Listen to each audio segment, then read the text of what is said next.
السلام علیکم ورحمۃ اللہ وبرکاتہ۔ ان الحمد للہ نحمده ونستعینه ونستغفره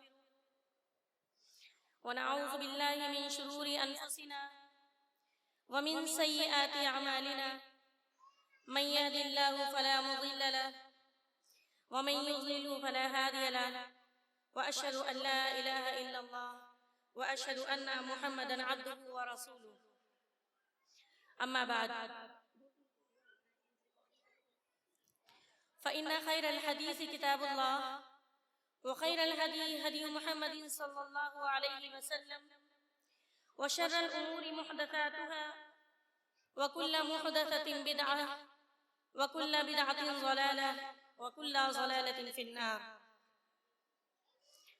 فأعوذ بالله من الشيطان الرجيم، بسم الله الرحمن الرحيم۔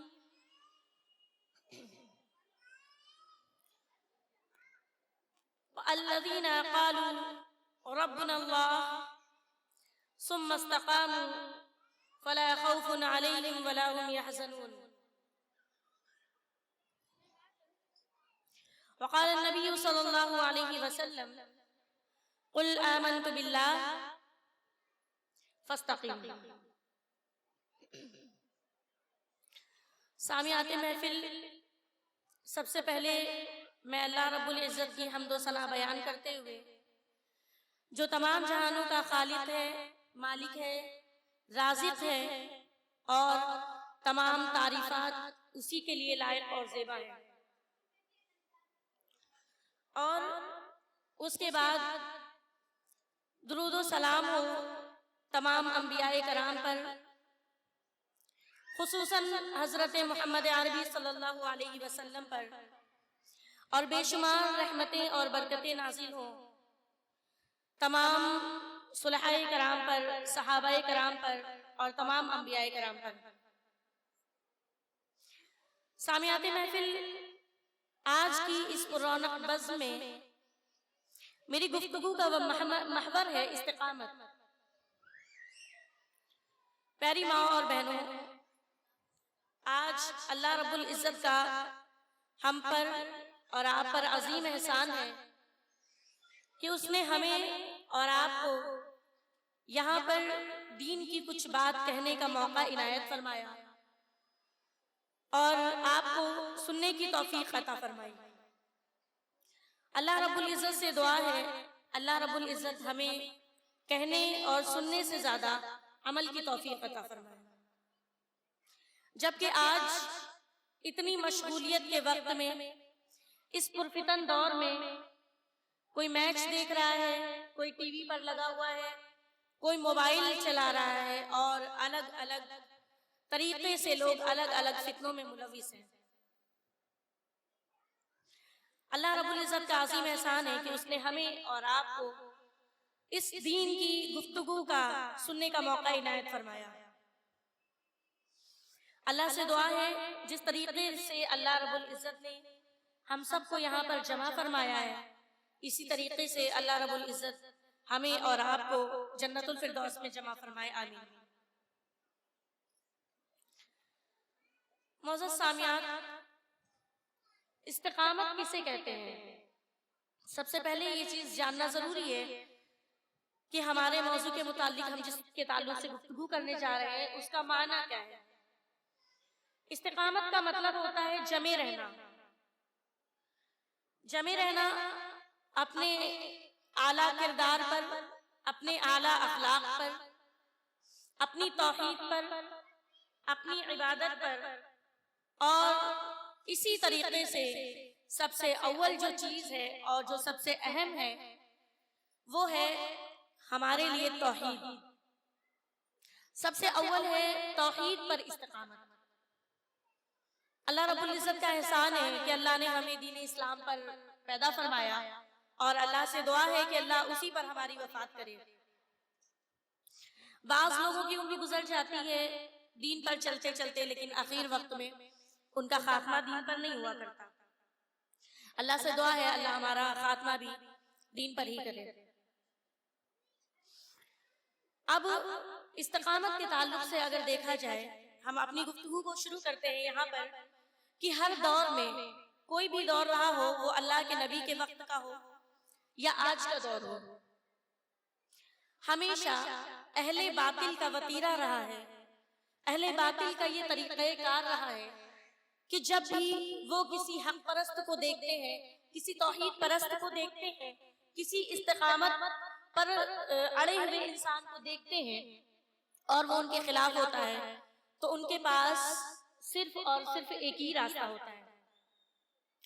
اہل باطل کا وتیرہ یہ ہے کہ جب وہ اپنے خلاف دیکھتے ہیں کسی توحید پرست کو، کسی مومن کو، تو ان کے پاس بس ایک ہی راستہ بچتا ہے، وہ ہوتا ہے کہ اس کو ختم کر دو، اس کو مار ڈالو، اس کو جلا ڈالو۔ اس کے علاوہ وہ ہارے ہوئے انسان ہوتے ہیں، کچھ نہیں کر سکتے۔ وہ یا تو ماریں گے اور ظلم کی چکی پیس پیس کر کے اس انسان کو ہلاک کر دیتے ہیں جو توحید پرست ہے، جو اسلام پر جمع ہوا ہے، جو عبادتوں پر ڈٹا ہوا ہے اور جس کو صرف اللہ کے سوا کسی کا خوف نہیں، کسی کی عبادت نہیں۔ تو ایسے انسان کے لیے صرف اور صرف اہل باطل ایک ہی طریقہ اختیار کرتے ہیں، اور وہ یہ کہ وہ اس کو مار دیتے ہیں یا جلا دیتے ہیں یا ختم کر دیتے ہیں۔ آئیے ہم دیکھتے ہیں کہ آپ صلی اللہ علیہ وسلم کی زندگی استقامت سے پرمکمل تھی۔ مکمل طور پہ اللہ کے نبی کی زندگی میں استقامت ہی استقامت ہے۔ اللہ کے نبی کی زندگی جہاں پر بھی کھڑے ہوئے، جہاں پر بھی تبلیغ کی، ان کو مصائب و تکلیف کا سامنا کرنا پڑا، ان کو تکلیفوں سے دوچار کیا گیا، یہاں تک کہ اللہ کے نبی نے کہا بھی کہ ہم سے زیادہ کسی نبی نے یا کسی انسان نے تکلیف نہیں اٹھائی۔ اللہ کے نبی پہاڑی پر کھڑے ہو کر کے کہتے ہیں کہ قولوا لا الہ الا اللہ تفلحوا، کہ تم اے لوگوں لا الہ الا اللہ کہہ دو، کامیاب ہو جاؤ گے۔ لیکن سرداران قریش کا جواب کیا تھا کہ کیا تم نے ہمیں اسی لیے بلایا ہے، اتنی سی بات کہنے کے لیے بلایا ہے کہ قولوا لا الہ الا اللہ تفلحوا، لا الہ الا اللہ پڑھ لو کامیاب ہو جاؤ گے؟ اور وہ لوگ ناراض ہو کر اور غصہ ہو کر کے چلے جاتے ہیں۔ لہٰذا اللہ کے نبی اپنی بات کے اس بات کو لے کر کے کافی ملال اور رنج ہوتا ہے، تو اللہ تعالیٰ نے ان کو تسلی دی کہ کیا تم اپنے آپ کو ان کے پیچھے فَلَعَلَّكَ بَاخِعٌ نَفْسَكَ عَلَىٰ آثَارِهِمْ، کیا تم اپنے آپ کو ان کے پیچھے ہلاک کر لو گے، ان کے پیچھے اپنے آپ کو ختم کر لو گے، اپنی صحت خراب کر لو، اپنے آپ کو ہلاک کر لو گے، برباد کر لو گے؟ اگر یہ بات کو نہیں مانتے تو کیا ہلاک کر لو گے؟ تمہارا کام ہے پہنچانا، لو یہ کام میرا ہے کہ ہم ہدایت دیتے ہیں یا نہیں دیتے، تم نے بات کو پہنچا دیا، تمہارا کام ختم ہو گیا۔ اور اب سرداران قریش یہاں پر سازش کرتے ہیں، وہی جو ہر دور میں ہوتا آیا کہ کوئی حق پرست ہے اس کے خلاف سازش کرنا، لیکن پہلے نرمی سے کام لیا جائے۔ تو ان میں سے سرداران قریش میں سے کوئی مشورہ دیتا ہے کہ عتبہ نامی شخص کو ان کے چچا کے پاس بھیجا جائے، جو کہ ابو طالب بہت ان کا سہارا تھے اور بہت مانتے تھے ان کو۔ تو عتبہ کو بھیجتے ہیں کہ ابو طالب سے جا کر بات کرو۔ وہ کیا کہتے ہیں؟ ان سے جا کر کہتا ہے عتبہ کہ تمہارے بھتیجے کو کیا ہو گیا ہے، یہ پاگل ہو گیا ہے، ماں باپ کو الگ کر رہا ہے، گھروں کو توڑ رہا ہے، باپ کو بیٹے سے الگ کر رہا ہے، بیٹی کو باپ سے الگ کر رہا ہے، بیوی کو شوہر سے الگ کر رہا ہے، یہ کیا دین پھیلا رکھا ہے، یہ کیا مذاق ہے؟ اب ابو طالب خاموش ہوتے ہیں، اور اس کے بعد میں وہ جاتے ہیں اور کہتے ہیں کہ اے بھتیجے، ہمارے اوپر اتنا بوجھ مت ڈال، میرے اوپر اتنا بوجھ مت ڈال کہ میں اٹھا نہ سکوں۔ اور کہتے ہیں کہ دیکھو جس کام میں تم لگے ہوئے ہو اس کام سے باز آ جاؤ۔ وہ کام کیا ہے؟ توحید کا۔ اللہ تعالیٰ نے تمام انبیاء کرام کو توحید لے کر کے بھیجا اور اس کی تبلیغ کا حکم دیا، اور اللہ کے نبی سے جب ان کے چچا نے یہ بات کہی کہ اے بھتیجے اس کام سے باز آ جا، تو سنیے اللہ کے نبی کا جواب کیا تھا۔ آپ صلی اللہ علیہ وسلم نے فرمایا کہ خدا کی قسم اگر یہ لوگ میرے ایک ہاتھ پر سورج اور دوسرے ہاتھ پر چاند لا کر رکھ دیں تب بھی میں اس بات سے باز آنے والا نہیں ہوں۔ اب یہاں پر ہمیں سبق ملتا ہے استقامت کا۔ اللہ کے نبی جمے ہوئے ہیں، کوئی ان کو ہلا نہیں سکتا، کوئی ان کو ڈگمگا نہیں سکتا۔ اور اس کے بعد میں جب یہ بھی ان کا کام نہ چلا، جب ابو طالب نے دیکھ لیا کہ اب محمد ماننے والے نہیں ہیں، ڈٹے ہوئے ہیں، جمے ہوئے ہیں، اور محبت بے پناہ کرتے تھے ابو طالب، اب وہاں پر انہوں نے کہا کہ ٹھیک ہے بیٹا، تجھے جو کرنا ہے تو کر، میں تیرے ساتھ ہوں۔ جب انہوں نے استقامت دیکھ لیا کہ وہ استقامت کا پہاڑ بن کر کھڑے ہیں، تو پھر ابو طالب نے بھی دیکھ لیا کہ اب ہم خود یہ کہہ دیتے کہ بیٹا تو جو تجھے کام کرنا ہے کر، میں تیرے ساتھ ہوں، تجھے گھبرانے کی ضرورت نہیں ہے، میں سب سے ٹکر لوں گا، میں سب سے بات کروں گا۔ اب وہاں پر ان لوگوں کا یہ حربہ بھی کام نہیں آتا۔ پھر عتبہ نامی شخص کو بھیج کر کے کہتے ہیں کہ لالچ دو، انسان دو چیزوں میں آتا ہے، یا خوف سے یا کسی کی لالچ میں، ہو سکتا ہے کہ لالچ میں آ جائے۔ عتبہ نامی شخص اللہ کے نبی کے پاس آتا ہے اور کہتا ہے کہ اے محمد، تو اگر چاہے تو پورے عرب کی، پورے مکہ کی سرداری تجھے دے دوں۔ اس نے سوچا شاید اب یہ باز آ جائیں، توحید کے کام سے پھر جائیں، تو انہوں نے، اللہ کے نبی نے کہا کہ اللہ کے نبی خاموش، اور وہ کہتا ہے کہ اگر تو چاہے تو عرب کی سب سے خوبصورت لڑکی سے تیری شادی کروا دوں، تیرا نکاح کروا دیتا ہوں، لیکن تو اس کام سے باز آ جا۔ اللہ کے نبی قرآن کی تلاوت کرنے لگتے ہیں، اور ایک آیت پہ پڑھتے پڑھتے عتبہ روک دیتا ہے، محمد بس کر، رک جا۔ یعنی قرآن میں اللہ نے وہ تاثیر رکھی ہے کہ اس کے اوپر اثر ہونے لگا، اور وہ کہنے لگا محمد بس کر، اور وہ وہاں سے چلا جاتا ہے۔ وہ بھی جان جاتا ہے کہ محمد پھرنے والے نہیں ہیں، ٹلنے والے نہیں ہیں، اپنی بات سے باز نہیں آنے والے۔ اور وہ جا کر کے سردار کے بیچ میں کہتا ہے کہ دیکھو، محمد نے جو پڑھا وہ کسی شاعر کا کلام نہیں ہے، کسی مجنون کا کلام نہیں ہے، وہ کسی پاگل کا کلام نہیں ہے، بلکہ وہ اللہ کا کلام ہے، رب کا کلام ہے، اس کا اثر مجھ پر ہوا۔ اللہ کے نبی کا وہ قرآن پڑھنا اور اس پر اثر ہونا۔ اب یہاں پر لوگ بالکل طرح طرح سے ستانے لگتے ہیں مکہ کے لوگ، اور اللہ کے نبی کو آخر در بدر ہونا پڑتا ہے، اور مکہ چھوڑ کر جو ان کا وطن عزیز تھا ان کو مدینہ جانا پڑتا ہے۔ اب اس طریقے سے آئیے دیکھتے ہیں کہ تمام انبیاء کرام نے تکالیف اٹھائی اور صحابہ کرام نے تکالیف اٹھائی۔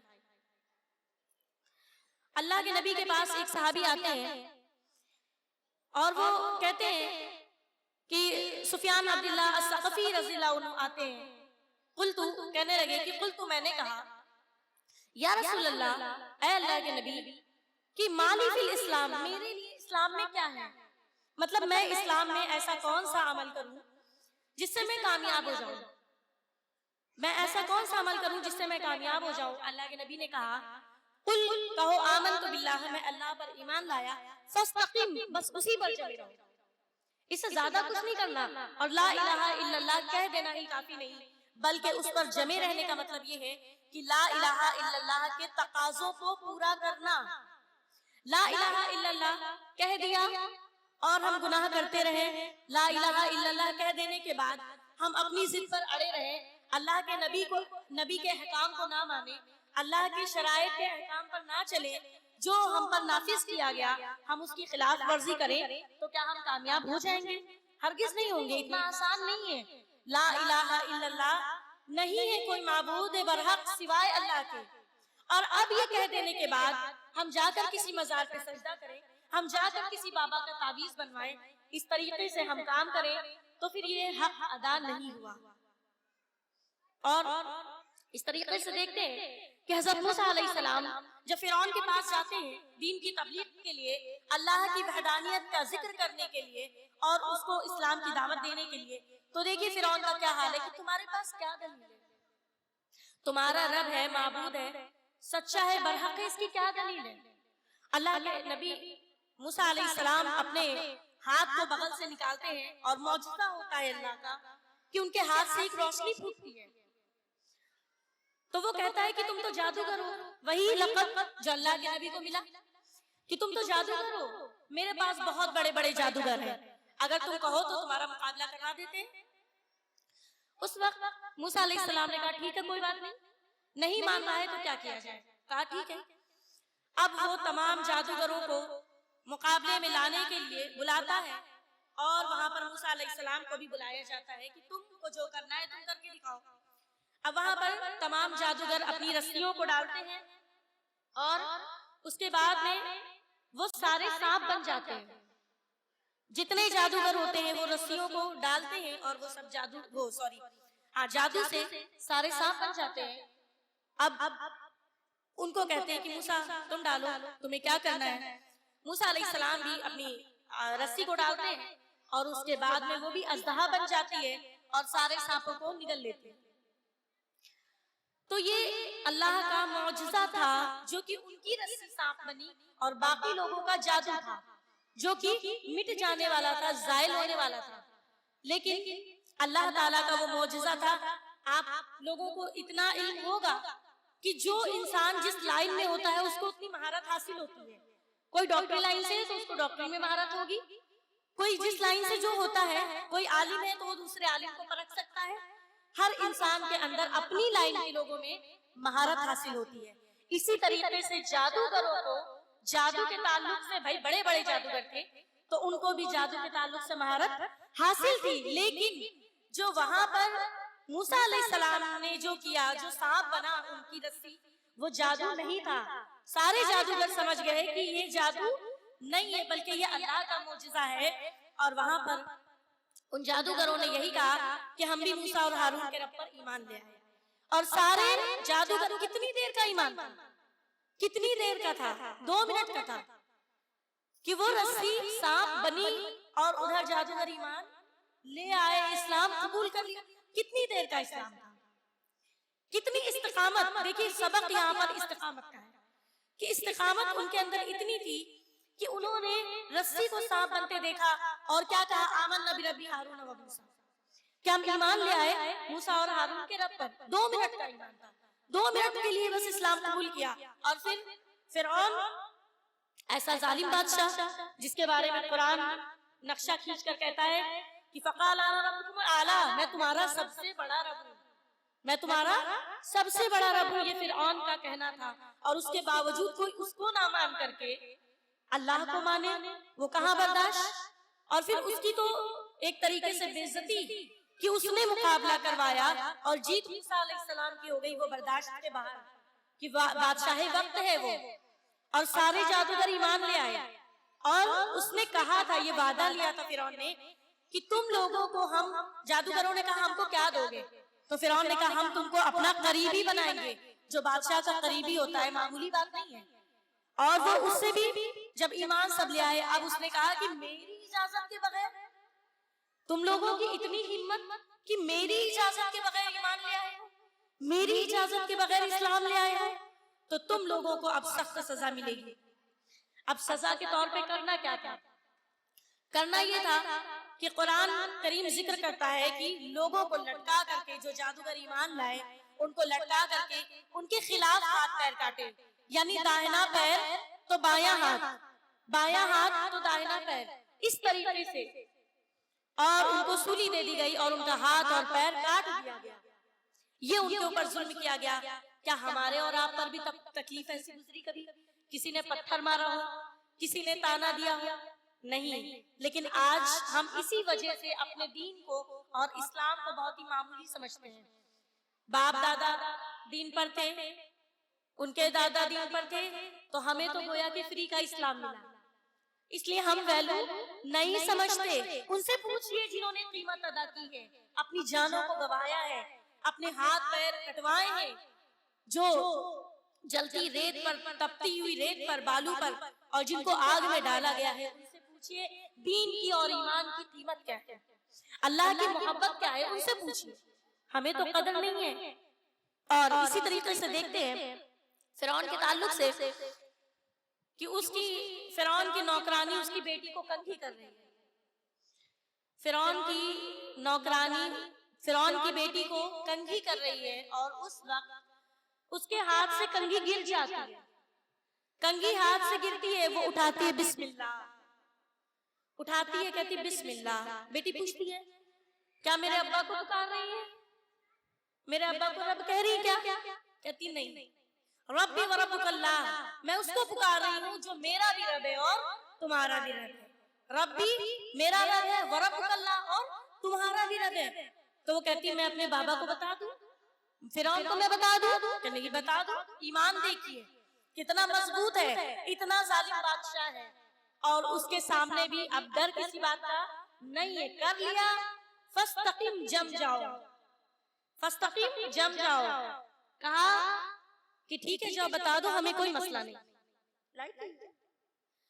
تو اس وقت جمی وہ اور اس نے کہا کہ جاؤ بتا دو، ہمیں کوئی پرابلم نہیں ہے. اور اس نے جا کر کے فرعون سے کہا کہ تیرے گھر میں جو نوکرانی ہے جو تیرے ٹکڑوں پہ پل رہی ہے وہ تجھے رب نہیں مانتی، وہ کسی اور کو رب مانتی ہے، کسی اور کو بادشاہ مانتی ہے، کسی اور کی تسبیح پڑھتی ہے. کہتا ایسا ہے؟ کہتا بلاؤ اس کو. بلاتا ہے فرعون اور اتنا ظالم بادشاہ اور کہتا ہے کہ کیا تو مجھے رب نہیں مانتی، کیا تو مجھ پر ایمان نہیں لائی؟ کہتی نہیں، ربی و ربک اللہ، میں اس پر ایمان لائی ہوں جو میرا بھی رب ہے اور تیرا بھی رب ہے. استقامت جمی ہوئی ہے. ایک عورت کے بارے میں کہا جاتا ہے بڑی دل کی کمزور ہوتی ہے، بڑی نازک ہوتی ہے، بہت جلدی ڈر جاتی ہے. بالکل نہیں، اگر ایمان داخل ہو جائے تو ہاجرہ علیہ السلام جیسی عورتیں پیدا ہوتی ہیں، ام سلیم رضی اللہ تعالیٰ عنہ جیسی عورتیں جنم لیتی ہیں. جب ایمان اور اسلام پر ڈٹ جاتی ہیں اور جم جاتی ہیں تو فرعون کی بیوی جیسی اور ان کی نوکرانی جیسی عورتیں ہوتی ہیں. دیکھیے وہ کہتی ہے ربی و ربک اللہ، تو کہتا ہے کہ جانتی ہو اس کا بدلہ کیا ہے؟ جو تم اللہ کو رب مان رہی ہو، اس کو خالق اور مالک مان رہی ہو، میرا کھا رہی ہو، میرا پی رہی ہو، میرے محل میں عیش کر رہی ہو اور تم اس کو رب مانتی ہو. کہتی ہاں ربی و ربک اللہ، میرا رب اور تیرا رب وہی ہے جس نے تجھ کو بنایا اور مجھ کو بنایا، تجھ کو بھی کھلاتا ہے اور مجھ کو بھی کھلاتا ہے. فرعون کہتا ٹھیک ہے ابھی بھی سوچ لو، وقت ہے ورنہ سزا بہت بری ہے. کہنے لگی جو جی میں آئے کر لو، جو جی میں آئے کر گزرو، میں دین سے پلٹنے والی نہیں. فرعون کہتا ہے ٹھیک ہے. 5 بچے تھے اس خاتون کے، 5 بچے تھے اور ایک بچہ بالکل دودھ پیتا ہوا تھا.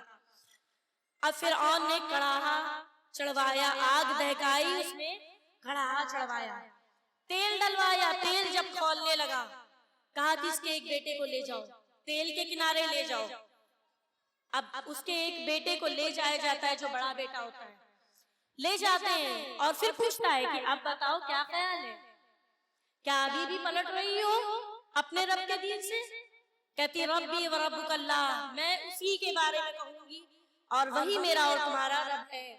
اٹھا کے ڈلوا دیتا ہے کھولتے ہوئے تیل میں.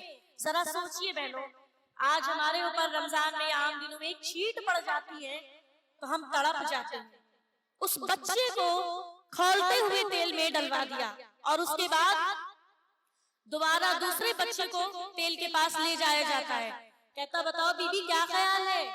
کہتی ربی و ربک اللہ، میرا اور تمہارا رب وہی ہے اور کوئی نہیں ہے. پھر اس کے بعد میں دوسرا بچہ بھی ڈال دیا جاتا ہے، اسی طریقے سے تیسرا بھی ڈال دیا جاتا ہے اور چوتھا بھی ڈال دیا جاتا ہے. اور اب نمبر ہے 5ویں بچے کا جو ابھی دودھ سے لگا ہوا ہے، سینے سے ماں کے چپکا ہوا ہے. اور وہ بچہ جس کے بارے میں ماں بھی ایک بار سوچے کہ وہ بچہ اپنا کیسے ڈلوا دے. ماں کی محبت مثال دی جاتی ہے ماں کی. وہ بچہ ابھی سینے سے لگا ہے، اس کا بچہ جلاد چھڑاتے ہیں، بچہ گود سے چھینتے ہیں. ہو سکتا ہے کہ بچے کے منہ میں کچھ دودھ کے قطرے ہوں، ماں کے بال ہو، بچہ سینے سے لگا ہوا ہے اور چھینتے ہیں اس کے سپاہی اور بچے کو کڑھائی کے پاس لے جاتے ہیں. وہ دودھ پیتا بچہ اللہ کو بھی ترس آ جاتا ہے. اس وقت اللہ کو اس معصوم بچے پر اور اس کی ماں پہ اور اس کا ایمان دیکھ کر اللہ بھی کہ کیا معاہدہ ہے، کیا توحید پرستی ہے، کتنی جمی ہوئی ہے. یہ ایک عورت ہے، سوچئے ایک عورت ہے کہ جس کی گود کا بچہ چھینا گیا اور اب کڑھائی کے پاس لے جاتا ہے. تو اس وقت اللہ تعالیٰ اس بچے کو زبان دیتا ہے، اس بچے کو زبان دیتا ہے اور کہتا ہے یا اماں اقتحیمی، ڈرو نہیں، کود جاؤ تم بھی. مطلب جس تیل میں سب کو جلا دیا گیا، کھولا کے سب تل گئے اور وہ بچہ معصوم بچہ جو بولتا نہیں ہے لیکن اللہ نے اس کو زبان دی اور معجزہ دکھایا، معجزہ دکھایا. اور کیا کہا؟ کہتا ہے یا ماں، اے ماں ارتہی میں کود جا، اصبری صبر کر. وہ بچہ بول رہا ہے، جیسے کہ مریم علیہ السلام کے وقت میں عیسیٰ علیہ السلام بولے تھے انی عبداللہ، میں اللہ کا بندہ ہوں. اس وقت عیسیٰ علیہ السلام کو بھی زبان ملی تھی بچپن میں، جس وقت میں بچے بولتے نہیں ہیں. اور وہ بچہ بھی گود سے چھین کر کے تیل میں ڈال دیا گیا. اس عورت کا ایمان دیکھیے. استقامت جو میرا اہم موضوع ہے، استقامت. وہ جمی رہی، وہ بندی اللہ کی جمی رہی، وہ ٹلی نہیں. 5 بچے اس کے تل گئے، بالکل گوشت الگ ہو گیا، ہڈیاں الگ ہو گئی. اب وہ فرعون سے کہتی میری بس تجھ سے ایک گزارش ہے. وہ بچوں کی ہڈیاں اور گوشت دیکھتی ہے اور بولتی ہے، کہتی میری ایک گزارش ہے. کہتا بول کیا ہے؟ اب کیا ہے؟ اب کیا بچا؟ ابھی بھی تیرے پاس وقت ہے، میرے محل کی عیش و عشرت ہے، اگر تو چاہے تو میں تجھے تیری جان بخش دوں. کہتی نہیں، میری جان نہ بخش، بس اتنا کرنا کہ میری ہڈیوں کو اور میرے بچوں، اس کو تیل میں بچے تل جانے کے بعد اس کو بچوں کا مسکراتا چہرہ بھی یاد آتا ہے اور اس کی ہڈیاں بھی نظر آتی ہیں. بچے کھیلتے کودتے بھی اس کی آنکھوں میں نظر آ رہے ہیں اور وہ تیل دیکھ رہی ہے. اس وقت کہتی ہے بس ایک کام کرنا، ہماری اور میرے بچوں کی، یتیم بچے تھے بیچارے، باپ نہیں تھے. تو اس وقت اس نے کہا کہ بس ہم سب کی ہڈیوں کو ایک ساتھ جمع کرنا. ہم اپنے بچوں کے ساتھ رہے ہیں، بچپن میرے بچوں کا گزرا ہے، بس میری اور بچوں کی ہڈیوں کو جمع کر کے ایک ہی قبر میں دفن کرنا. بس میری اتنی سی گزارش ہے کہ ہم مرے بھی تو ایک ساتھ رہیں. اور وہ بچہ جو بولتا ہے اسپری صبر کر، ماں سے اپنی کہتا ہے اسپری صبر کر، ارتہی کود جا. اس کی ماں کو بھی تیل میں ڈال دیا جاتا ہے، وہ بھی ایسے ہی، اس کے بھی ہڈی اور گوشت الگ ہو جاتے ہیں. ذرا سوچئے کہ کیا کیا تکلیفیں اٹھائی ہیں دین اور اسلام کے لیے. جب اللہ کی محبت دل میں پیوست ہو جاتی ہے تو پھر دنیا کا کوئی عیش و آرام نظر نہیں آتا. اب ایک شوہر کا جو معاملہ ہوتا ہے، جو ایک ہسبینڈ اپنی ایک فارمیلٹی سمجھ لیجئے یا اپنا واہی سمجھ لیجئے کہ وہ اس خوشی میں کہ ہم نے سب کو، جس نے ہم کو رب نہیں مانا، ہم نے اس کو جلا دیا، ہم نے اس کو تیل میں تل دیا. اب وہ جاتا ہے اپنی بیوی کے پاس، آسیہ بیوی کے پاس جاتا ہے اور کہتا ہے دیکھا تم نے دیکھا کہ میں نے ان لوگوں کے ساتھ، ان وہابن لوگوں کے ساتھ کیا کیا؟ اس اللہ کو مان رہی تھی، میرا کھاری میرا پیری، اس کی تسبیح پڑھ رہی، اس کا نام لے رہی، بار بار کہہ رہی ربی و ربک اللہ. بتاؤ تیرا کیا خیال ہے؟ کہنے لگی اے ظالم، تو اللہ کے سامنے کیسے سر اٹھائے گا؟ 5 بچوں پر ظلم کرنے کے بعد اس کی ماں کو بھی جب یہ قیامت کے دن 6 لوگ مل کر کے تیرا دامن پکڑیں گے تو اللہ کو کیا منہ دکھائے گا؟ کہتا ہے تو بھی گئی، تو بھی اسلام پر آ گئی، تو بھی وہی بولی بول رہی ہے جو اس نے کہا، اور وہ کہتے ہوئی مر گئی. کہتی ہاں اشہد ان لا الہ الا اللہ. اس کی بیوی بھی اس وقت یہی کہتی ہے کہ میں بھی اللہ پر ایمان لے آئی ہوں. کہتا پاگل ہو گئی ہو، ایک بار سوچ لو بھائی، کوئی ملکہ ہو، رانی ہو ملک کی، معمولی بات تو نہیں اس کی عیش و عشرت کی، چاروں طرف نوکرانی لگی ہوں گی، اور کیا امن و سکون ہوگا، کتنے سکون میں ہوگی. کہتی ہے اشہد ان لا الہ الا اللہ واشہد ان محمد عبدہ ورسولہ، میں اللہ پر ایمان لائی ہوں. اب وہ پریشان کہ ابھی میں 5 کو جلا کر آیا ہوں، 6 کو جلا کر آیا ہوں، اور اب یہ کہتا تو بھی گئی، تو بھی ایمان لے آئی؟ کہتی ہاں میں ایمان لے آئی. اب کہتا ہے سوچ لو یہ عیش و آرام تجھ سے چھین جائے گی، یہ راج پاٹ چلا جائے گا. کہتی جو جی میں آئے کر لے.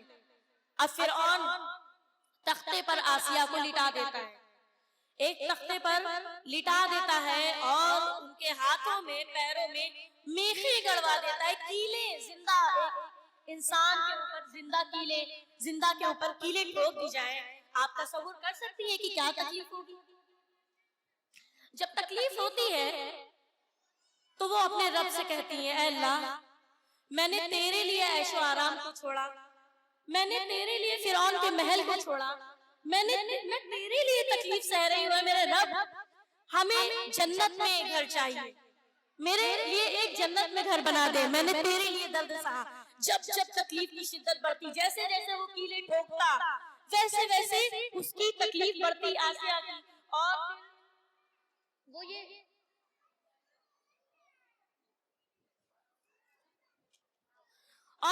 کہتی کہ اے اللہ مجھے جنت میں میرا گھر بنا دے، اور اللہ رب العزت اس تکلیف کے بعد، اس تکلیف کو سہتے ہوئے اللہ تعالیٰ وہ نظر اوپر کیے ہوئے، اور اللہ ان کو دنیا ہی میں، ان کی زندگی ہی میں ان کو ان کا محل آسمان پر دکھا دیتے ہیں، اور پھر وہ مسکراتی ہیں، وہ مسکراتی ہیں اپنا جنت میں محل دیکھ کر۔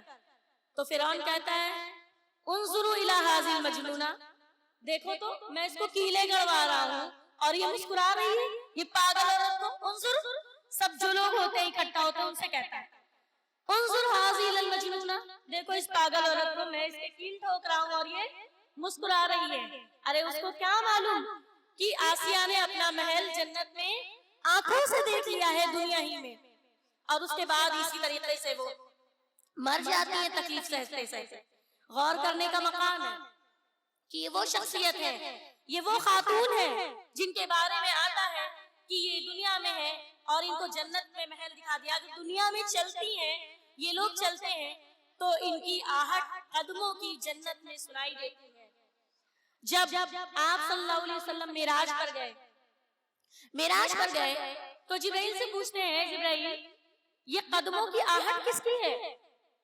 کہتے ہیں کہ یہ دنیا میں آسیہ ہے جن کے قدموں کی آہٹ یہاں تک سنائی دیتی ہے۔ حضرت بلال رضی اللہ تعالیٰ عنہ ہے جو چلتے دنیا میں ہے اور آہٹ جنت میں سنائی دیتی ہے۔ اسی طریقے سے حضرت بلال رضی اللہ تعالیٰ عنہ کے بارے میں دیکھیے، جن کو جلتی، عرب کی گرمی اتنی مشہور ہے، جلتی اور تپتی ریت پر ان کو لٹا دیا جاتا اور اس کے بعد میں بھاری پتھر ان کے سینے پر رکھ دیا جاتا، اور پھر ان کو لونڈے جو لڑکے ہوتے ہیں ان کے حوالے رسی باندھ کر کے ان کے حوالے کر دیا جاتا، اور ان کو کہا جاتا کہ ان کو عرب کی گلیوں میں گھسیٹو، اور وہ جلتی اور تپتی ریت میں ان کی چربی پگھلتی، اور چربی پگھل پگھل کے، گوشت پگھل پگھل کے گر جاتا، اور اس تکلیف کے بعد تب بھی حضرت بلال رضی اللہ تعالیٰ عنہ جو کہ ایک غلام تھے، کچھ بول نہیں سکتے تھے، کمزور تھے، چاہے وہ مطلب مالی طور پر غلام تھے، غریب تھے، ان کو ان کا مالک ستاتا، تکلیفیں دیتا، اور اس کے بعد میں ان کے منہ سے صرف ایک ہی آواز ہوتی، احد احد احد، وہ رب ایک ہے، وہ اللہ ایک ہے۔ یعنی کہ اتنی زیادہ تکلیف دینے کے بعد کہ جن کے جسم سے گوشت پگھل کر، چربی پگھل کر گر جائے، اس کے بعد بھی استقامت کا پہاڑ بن کر کھڑے رہے، استقامت جمے رہے اپنے دین پر، اپنے رب کے لیے، اور احد احد احد، اللہ ایک۔ کیا عرب کے لوگ اللہ کو ایک نہیں مانتے تھے؟ عرب کے لوگ بھی اللہ کو ایک مانتے تھے، کیا کفار نہیں مانتے تھے؟ مانتے تھے، لیکن اس احد کے بعد کہ اللہ ایک ہے، اس کے علاوہ بھی لات کی پوجا کرتے، عزا کی پوجا کرتے، منات کی پوجا کرتے، لیکن ان کا احد کہنے کا مطلب یہ تھا کہ وہی مالک ہے، وہی خالق ہے، وہی رازق ہے، اور وہی عبادت کے لائق ہے، کوئی اور اس کا حقدار نہیں ہے۔ صحابہ کرام رضی اللہ تعالیٰ عنہ کہتے ہیں قالو، ان لوگوں نے کہا کہ نراکا قد شبتا، اللہ کے نبی سے کہتے ہیں اللہ کے نبی ہم دیکھ رہے ہیں آپ بوڑھے ہو رہے ہیں، ہم دیکھ رہے ہیں آپ بوڑھے نظر آ رہے ہیں، بوڑھے لگ رہے ہیں۔ اللہ کے نبی نے فرمایا، اللہ کے نبی نے کہا کہ شیبتنی ہودن واخواتها، مجھے بوڑھا کر دیا ہے، شیبتنی ہودن واخواتها، مجھے ہود نے اور اس کی بہنوں نے بوڑھا کر دیا۔ مطلب کہنے کا یہ کہ سورہ ہود نے اور اس جیسی صورتیں ہیں جن کو پڑھ پڑھ کے اللہ کے نبی کے اندر ہوتا ہے۔ انسان اگر کسی چیز کی ٹینشن لے، ایک آپ کو سائنٹیفک آئیڈیا بتاتے ہیں کہ جب انسان کسی چیز کی بہت زیادہ فکر کرتا ہے، رنج و غم میں مبتلا ہوتا ہے اور ٹینشن لیتا ہے، تو دو چیزوں پہ اثر آتا ہے، یا تو اس کی آنکھ پہ اثر آتا ہے یا اس کے بال پہ اثر آتا ہے۔ تو صحابہ کرام نے جو دیکھا وہ اللہ کے نبی کے بال سفید ہونا شروع ہو گئے تھے، تبھی صحابہ کرام نے کہا کہ قالو، ان لوگوں نے کہا کہ نراکا قد شبتا، کہ ہم دیکھ رہے ہیں کہ آپ بوڑھے لگ رہے ہیں۔ اس پر اللہ کے نبی نے کہا کہ شیبتنی قد شیبتنی ہود و اخواتها، مجھے ہود جیسی صورتیں اور اس کی بہنوں نے ہم کو بوڑھا کر دیا ہے. اس میں ایسا کیا تھا جس کی وجہ سے اللہ کے نبی پر یہ اثر ہوا؟ اس میں فرمایا اللہ رب العزت نے کہا کہ فاستقم، جم جاؤ، استقامت اختیار کر لو. سورہ ہود میں ہے فاستقم، جمے رہو، کما امرتا، جیسے تم کو استقامت کا حکم دیا گیا ہے. وہ اللہ کے نبی کو اندر ہی اندر کھائے. اللہ کے نبی کو اندر ہی اندر ٹینشن ہے کہ ہم اپنے مشن میں مکمل اتر پائیں گے نہیں، اپنے کام کو ہم مکمل طور پہ انجام دے پائیں گے نہیں. اور اسی لیے اللہ کے نبی کی وفات کے وقت وہ آیت نازل ہوئی تھی. اللہ کے نبی کو اتنی فکر تھی اور انہوں نے اپنی مکمل کوشش کی کہ ہم سے کوئی گوشہ باقی نہ رہے جہاں دین نہ پھیلا ہو. اور اسی لیے اللہ نے قرآن میں کہا بھی کہ الیوم اکملت لکم دینکم، آج ہم نے تمہارا دین تم پر مکمل کر دیا. یعنی یہ اس آیت کی دلیل ہے کہ اب میں رہنے والا زیادہ دن نہیں ہوں، بلکہ ایک اشارہ ہو گیا کہ اب میں تمہارے درمیان سے چلا جاؤں گا، تو کچھ باقی تو نہیں رہ گیا. انہوں نے یہی کہا قرآن میں. اللہ نے فرمایا کہ الیوم اکملت لکم دینکم، آج ہم نے تمہارا دین تم پر مکمل کر دیا اور اپنی نعمتیں تمام کر دی ہیں. بہرحال اللہ کے نبی کے وفات کی وقت، جس وقت اللہ کے نبی کی وفات ہوئی، اس وقت جیسے کہ بغیر چرواہے کے بکریوں کا ریوڑ وہ بکھر جاتا ہے، بغیر چرواہے کے بکریوں کا ریوڑ ہو وہ بکھر جاتا ہے. چرواہا نہ ہو تو لائن سے نہیں رہتی بکریاں، بکھر جاتی ہیں، ادھر 4 ادھر 8 ایسے ہو جاتی ہیں. اور اس وقت جب اللہ کے نبی کا انتقال ہوا، حضرت عمر رضی اللہ تعالیٰ عنہ جیسے صحابی جو کہ اتنے دل کے مضبوط، جب کافر تھے تو اتنے ظالم تھے، ان کا دل بالکل نرم نہیں تھا، اتنے سخت مزاج کے تھے. اور لیکن جب اللہ کے نبی کی وفات ہوئی، ان کی محبت میں، ان کی اطاعت میں اس قدر ان کے اوپر بالکل بدحواس ہو گئے کہ وہ اپنے قابو میں نہیں تھے، ہوش و حواس کھو بیٹھے. اتنے مضبوط دل کے انسان، اتنے مضبوط دل کے انسان کہ جب وہ کفار میں تھے تو کفار کی طاقت تھے، اور جب ایمان لے آئے تو مسلمانوں کی طاقت بن گئے. ایسے صحابی اس وقت وہ بالکل بے قابو ہو گئے. جب اللہ کے نبی کی وفات ہوئی اس وقت وہ اپنے ہوش میں نہیں تھے اور کہا اگر کسی نے کہا کہ محمد کا انتقال ہو گیا ہے تو ہم اس کی گردن اڑا دیں گے. سوچئے صحابی کا یہ حال ہے تو جو نئے نئے اسلام لائے ہوں گے ان کا کیا حال ہوگا؟ اس وقت ان کا کیا حال ہوگا جب اتنے مضبوط پائے کے صحابی کا یہ حال ہے تو اوروں کا کیا حال ہوگا جو نئے نئے اسلام میں داخل ہوئے، جو نو مسلم رہے ہوں گے. اس وقت حضرت ابو بکر رضی اللہ تعالیٰ عنہ نے معاملے کو سنبھالتے ہوئے اور حضرت عمر رضی اللہ عنہ کو بھی سمجھایا اور دیگر لوگوں کو سمجھایا. اس وقت فتنہ ارتداد بڑا زور پر تھا، لوگ ہر طرف سے خبریں آ رہی تھی، لوگ مرتد ہو رہے ہیں، لوگ اپنے دین سے پھر جا رہے ہیں، لوگ اپنے دین سے پلٹ رہے ہیں، اسلام کو چھوڑ رہے ہیں. جو نئے نئے اسلام لائے تھے وہ دین سے پلٹ جا رہے ہیں. سب طرف سے خبریں آ رہی تھی، سب طرف سے یہ خبر آ رہی، فتنے بالکل سر چڑھ کے بول رہے تھے. ایک تو اللہ کے نبی کی وفات، صحابہ کرام پر یہ غم اور یہ افسوس، اور اوپر سے یہ فتنے. کبھی کوئی منکرین زکات کا فتنہ اٹھ رہا تو کبھی اسلام کو لوگ چھوڑ رہے ہیں، مرتد ہو رہے دین سے. ابو بکر رضی اللہ تعالیٰ عنہ پریشان، لیکن پھر بھی وہ جمے رہے، استقامت کا پہاڑ بن کر ابو بکر رضی اللہ تعالیٰ عنہ کھڑے رہے. اور یہ ہمیں یہاں پر دیکھنا ہے کہ ہم استقامت پر کیسے رہیں گے، کیسے جمیں گے. ہمیں اپنا تعلق علماء کرام سے جوڑنا ہے، نیک لوگوں سے جوڑنا ہے جو واقعی میں دین پر آج بھی جمے ہوئے ہیں اور اپنے ہاتھ میں انگارہ لے کر چل رہے ہیں. اللہ کے نبی نے یہی کہا آج کے وقت میں جو دین پر چلے گویا کہ ہاتھ میں انگارہ لے کر چلنے کے برابر ہے. تو اس وقت سوچئے کہ ابو بکر رضی اللہ تعالیٰ عنہ کیسے ہم استقامت پر جمیں گے. اس طریقے سے جمیں گے سب سے زیادہ کیا کہتے ہیں پائے ثبات کا جو مظہر تھے، جو جمے ہوئے لوگ تھے وہ صحابہ کرام تھے. کیوں؟ کیونکہ ان کی تربیت اللہ کے نبی نے کی، ان کی تربیت اللہ کے نبی نے کی، جس کی وجہ سے ان کے اندر اتنی استقامت تھی. آج ہمارا اور آپ کا بھی یہ اصول ہونا چاہیے کہ ہم علماء کرام سے جڑے رہیں، جو نیک لوگ ہیں ان سے جڑے رہیں، اور جو لوگ صبر و تحمل کا اختیار کرتے ہیں، جو استقامت پر ہیں، ان سے ہم تعلقات رکھیں گے تو ہم بھی استقامت پر جمے رہیں گے، اڑے رہیں گے. اس وقت سارے شہروں سے یہ ندا تھی، ہر طرف سے یہ خبر تھی کہ لوگ دین سے پلٹ رہے ہیں، فتنہ ارتداد سر چڑھ کے بول رہا ہے. اس وقت صرف 2 جگہ ایسی تھی جہاں پر فتنہ یہ نہیں اٹھا، یعنی لوگ جمے ہوئے تھے اپنے دین پر، انہوں نے اپنے دین کو نہیں چھوڑا. ایک مکہ اور دوسرا طائف، ایک مکہ اور دوسرا طائف۔ وجہ کیا تھی؟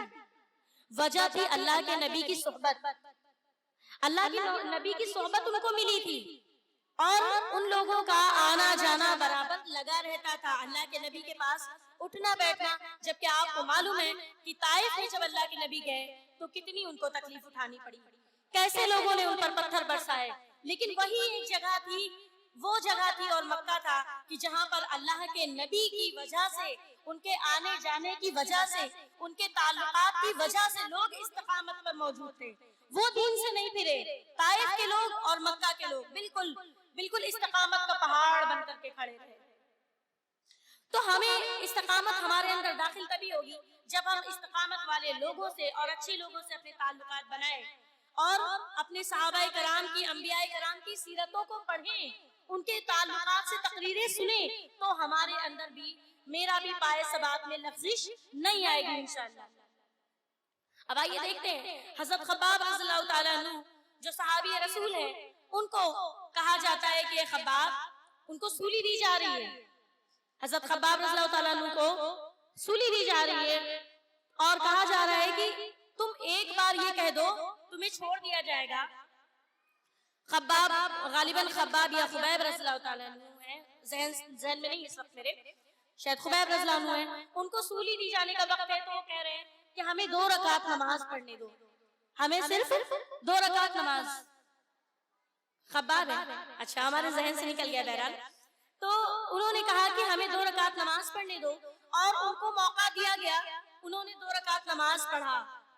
2 رکعت نماز پڑھنے کے بعد انہوں نے بہت لمبی نماز نہیں کی، انہوں نے مختصر نماز پڑھی، اور کہتے ہیں کہ اس وقت کے بعد سے جب بھی کسی مسلمان کو سولی دی گئی تو اس وقت کے بعد سے لوگ 2 رکعت نماز ہلکی پڑھنے لگے، اور انہوں نے کافروں سے کہا کہ اگر مجھے، تم لوگوں کو یہ نہ لگتا کہ میں موت کے ڈر سے نماز کو لمبا کر رہا ہوں، تو آج جو مجھے مزہ آیا ہے نماز پڑھنے میں، وہ اس سے پہلے کبھی نہیں آیا۔ یہ میرے رب کی آخری، بھائی نماز جنت میں کون پڑھے گا؟ کوئی نہیں پڑھے گا، تو آخری نماز تھی زندگی کی۔ تو انہوں نے کہا اگر مجھے یہ ڈر نہ ہوتا کہ تم لوگ یہ سوچو گے کہ موت کے ڈر سے میں نے نماز کو لمبی کیا، تو میں آج نماز میں جو مزہ آیا میں نماز کو اور لمبی کرتا۔ ویسے عام طور سے میں اتنی چھوٹی نماز پڑھتا نہیں ہوں، لیکن آج میں نے پڑھی کہ تم لوگ یہ نہ سوچو کہ مجھے موت کا ڈر ہے تو میں نماز کو ختم نہیں کر رہا، مجھے وہ لذت آئی ہے آج نماز میں۔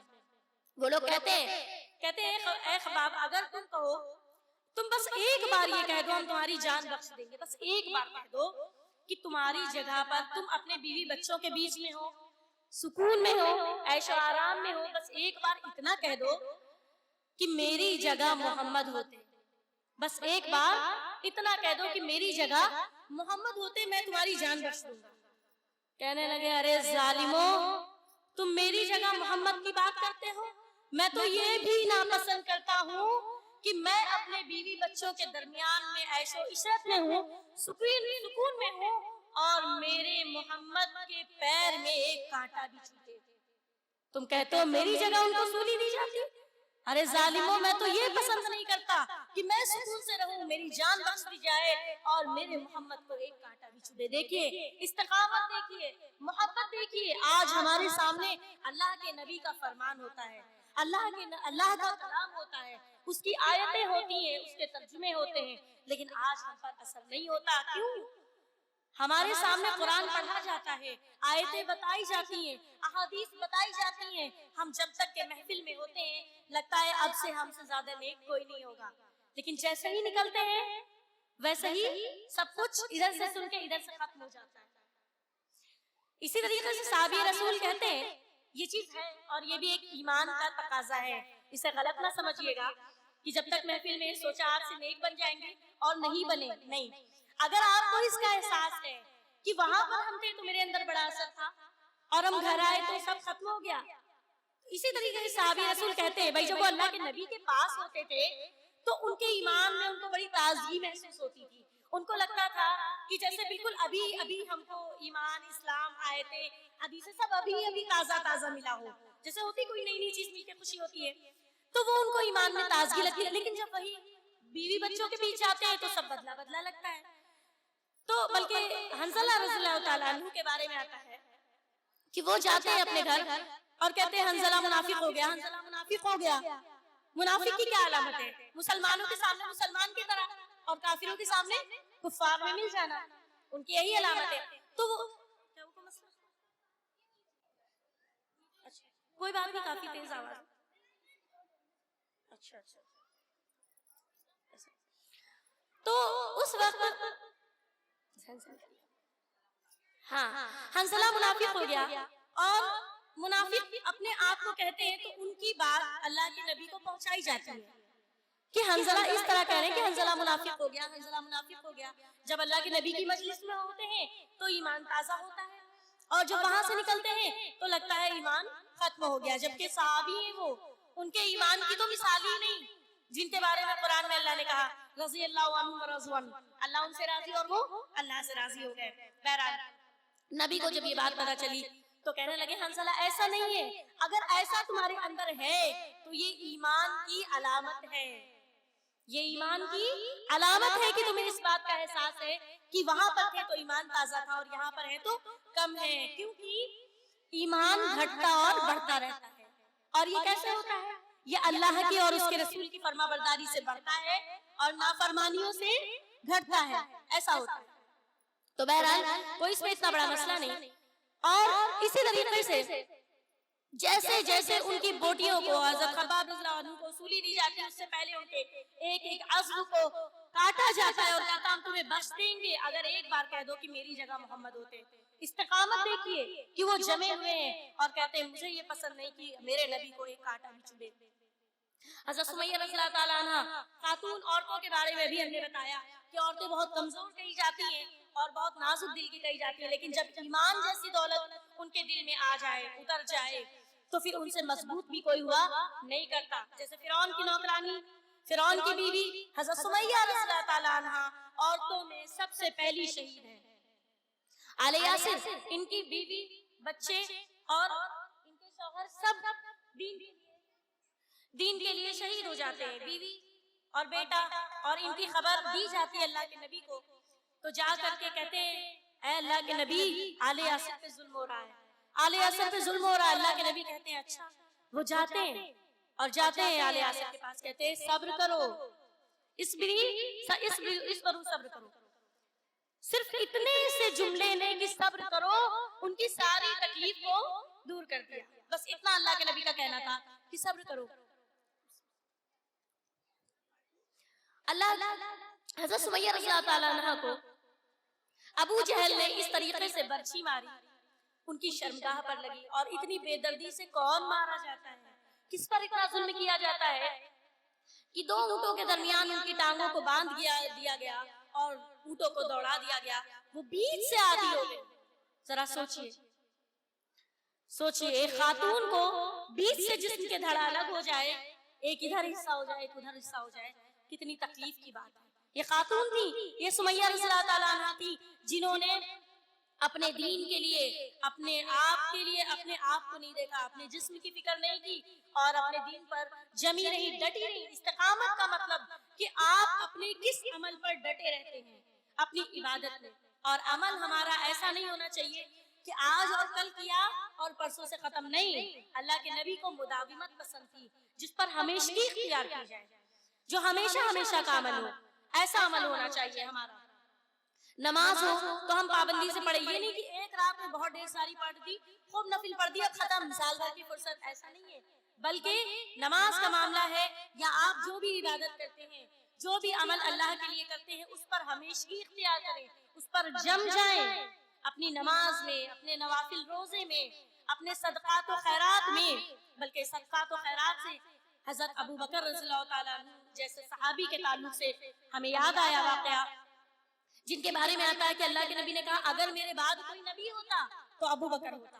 اللہ کے نبی تو آخری نبی ہیں، آخر الزماں ہیں، انہوں نے کہا اگر میرے بعد کوئی نبی ہوتا تو وہ ابو بکر ہوتا۔ اور جب ان سے اللہ کے نبی سے سوال کیا گیا کہ آپ سب سے زیادہ کس سے محبت کرتے ہیں، تو اللہ کے نبی نے کہا، یہ نہیں کہا ابو بکر سے، کہا کہ عائشہ کے باپ سے، پہلے کہا عائشہ سے، تو کہنے لگے میں مردوں کی بات کر رہا ہوں اللہ کے نبی، تو کہنے لگے عائشہ کے باپ سے، یعنی عورتوں میں حضرت عائشہ رضی اللہ عنہا سے سب سے زیادہ محبت اور مردوں میں ابو بکر رضی اللہ تعالیٰ عنہ سے محبت.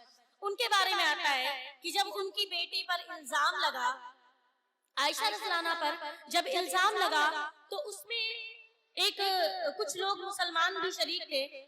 انجانے میں ان سے بھی یہ غلطی ہو گئی کہ انہوں نے بھی الزام تراشی کر دی. اس میں مصطح بن اساسہ رضی اللہ عنہ تھے. وہ مسلمان مرد تھے اور انہوں نے ابو بکر رضی اللہ تعالیٰ عنہ ان کا ہر مہینے خرچ اٹھاتے تھے، ہر مہینے کا ان کا خرچہ اٹھا رکھا تھا. اور جب ان کو یہ معلوم ہوا کہ مصطح بن اساسہ بھی الزام لگا رہا ہے میری بیٹی پر، کون سا باپ ہوگا جو برداشت کرے گا؟ وہ جگرا سوچئے کہ کیسے کوئی برداشت کرے گا. انہوں نے کہا اللہ کی قسم آج کے بعد میں مصطح بن اساسہ کو خرچ نہیں دوں گا، خرچ نہیں دوں گا. اور پھر اللہ کو یہ بات تکلیف دے گئی کہ مطلب ابو بکر نے ایسی بات کہہ دی. اور پھر اسی وقت اللہ نے آیت نازل کی اور کہا کہ کیا تم لوگ یہ پسند نہیں کرتے، بات ابو بکر کی ہے لیکن نام ابو بکر کا نہیں ہے. کہتا اللہ تعالیٰ نے کہا کہ کیا تم یہ پسند نہیں کرتے کہ میں تمہیں معاف کر دوں؟ ابو بکر کو جب یہ آیت پہنچی اور پتا چلا، کہنے لگے آج کے بعد ہم ان کا خرچ نہیں روکیں گے. آج ہم اور آپ وہ جگرا کہاں سے لائیں کہ میری بیٹی پر الزام لگے اور ہم اس کے بعد اس کی فیملی کا خرچ اٹھائیں؟ یہ معمولی بات نہیں ہے. یہ ابو بکر رضی اللہ تعالیٰ عنہ اور تمام صحابہ کرام کا یہ عالم تھا. حضرت عبد الرحمن بن عوف رضی اللہ تعالیٰ عنہ آپ صلی اللہ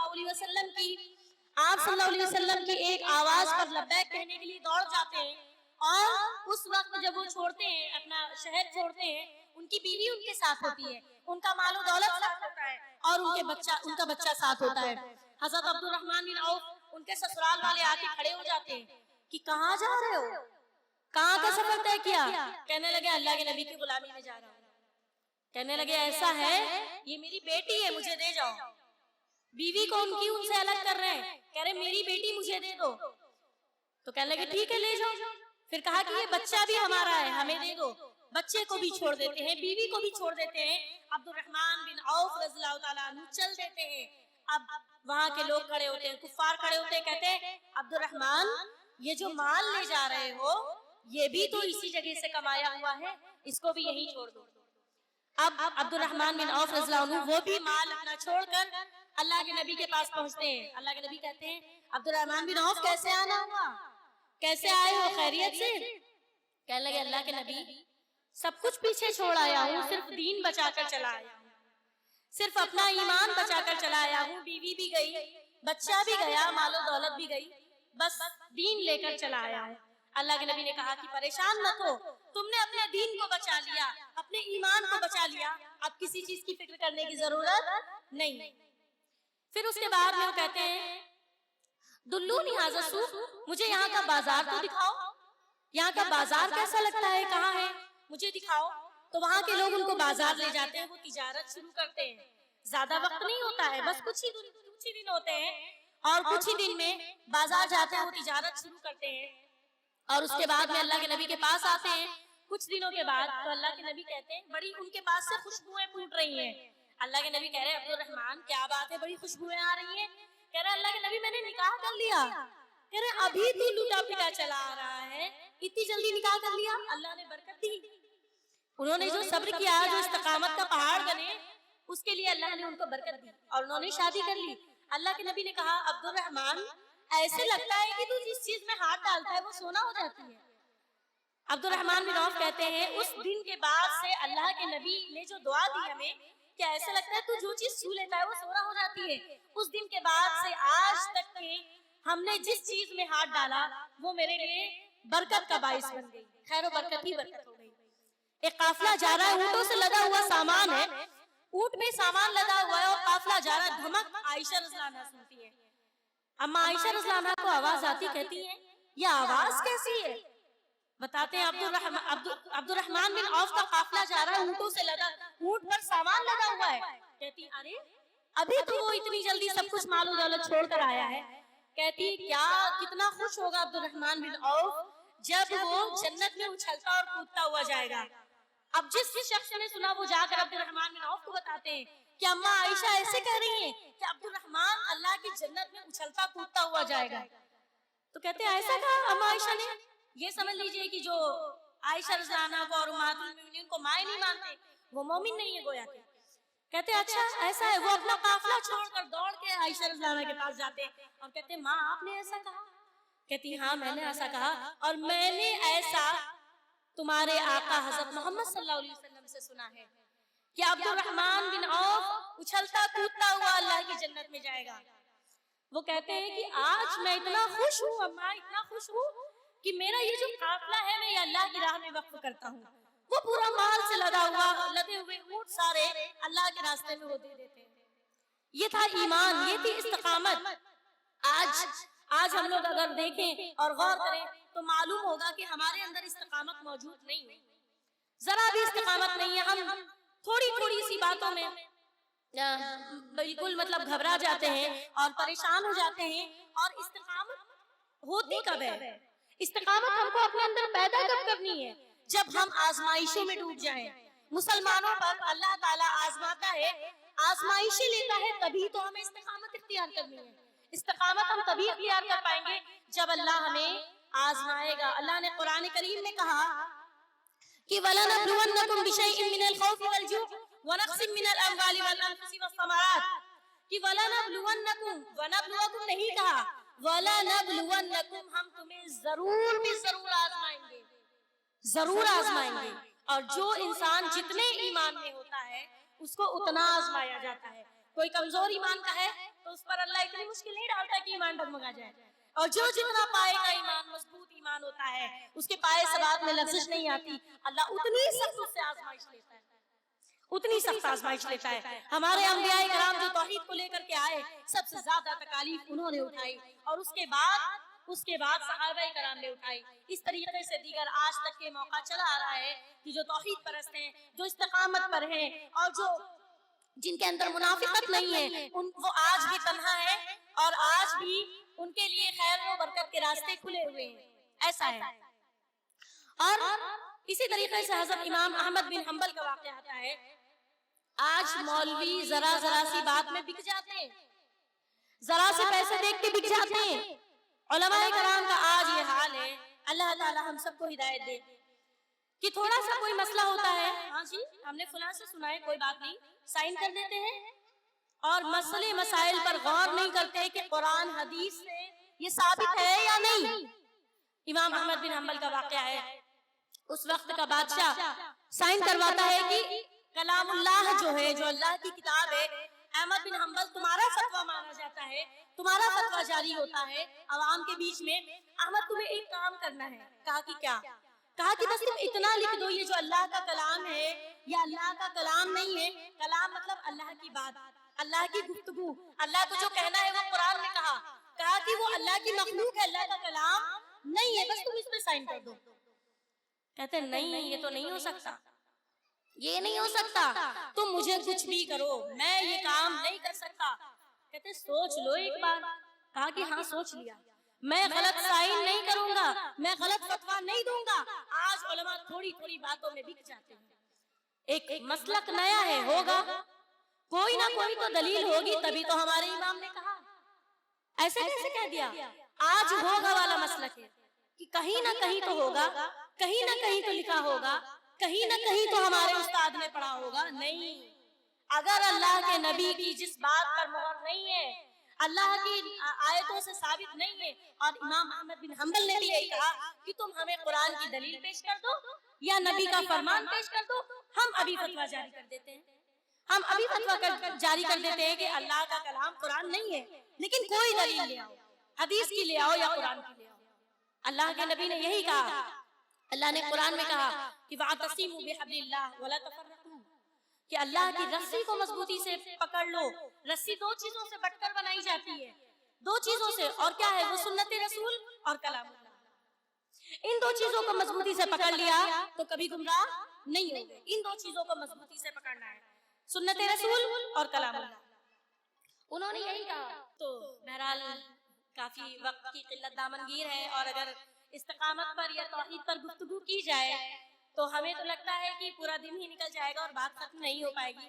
اللہ کی اور اس کے رسول کی بات ہی ایسی ہوتی ہے، اور وقت کم ہے، لہٰذا اب ہم یہی کہیں گے کہ اللہ تعالیٰ سے اب اخیر میں ہم نے جتنا سنا اور جتنا ہم نے کہا اور آپ نے سنا، اللہ رب العزت سے دعا ہے کہ اللہ رب العزت ہمیں استقامت اختیار کرنے کی توفیق عطا فرمائے اور ہمیں توحید پر جمے رہنے والا بنائے، اور ہم پر لاکھ مصیبتیں اور لاکھ تکلیفیں آئیں، ہم استقامت کا پہاڑ بن کر کھڑے رہیں، ہم پر ظالم ظلم کرے، ہماری کوئی گردن کاٹ دے، ہمیں کوئی کچھ بھی کھلا دے پلا دے، کوئی کچھ کرے، لیکن ہم اپنے دین سے کمپرومائز کرنے والے نہیں ہیں انشاءاللہ، جتنی بھی تکلیف ہو۔ انشاءاللہ آج ہم یہاں پر بیٹھ کر عزم کرتے ہیں کہ اپنے دین میں، اپنی توحید میں، اپنی عبادتوں میں، اپنے اعلیٰ کردار اور اخلاق میں، اور اپنی ان تمام نیک باتوں میں اور سنت رسول میں، تمام چیزوں میں انشاءاللہ رب العزت ہم لوگ آج سے استقامت اختیار کریں گے، اور اللہ رب العزت سے دعا ہے اللہ تعالی ہم سب کو کہنے اور سننے سے زیادہ عمل کی توفیق عطا فرمائے۔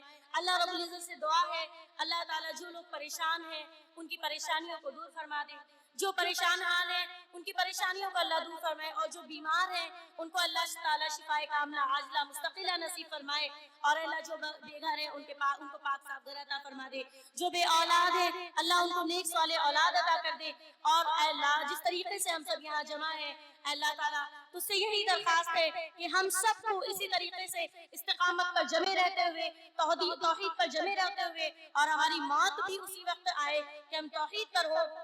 اللہ کے نبی نے فرمایا تتنزل الملائکہ، جس وقت جو توحید پرست ہوتا ہے، جو استقامت پر ہوتا ہے، اس کی موت کے وقت فرشتے نازل ہوتے ہیں اور خوشخبری دیتے ہیں کہ تو جنتی ہے، اور اس کی روح مچلتی ہے جلدی سے جنت میں جانے کے لیے۔ اللہ سے دعا ہے کہ اللہ تعالی ہم سب کو جنت الفردوس میں اعلیٰ سے اعلیٰ مقام عطا فرمائے۔ اللہ رب العزت سے دعا ہے کہنے سننے سے زیادہ عمل کی توفیق عطا فرمائے۔ وآخر دعوانا ان الحمد للہ رب العالمین۔ السلام علیکم ورحمۃ اللہ وبرکاتہ۔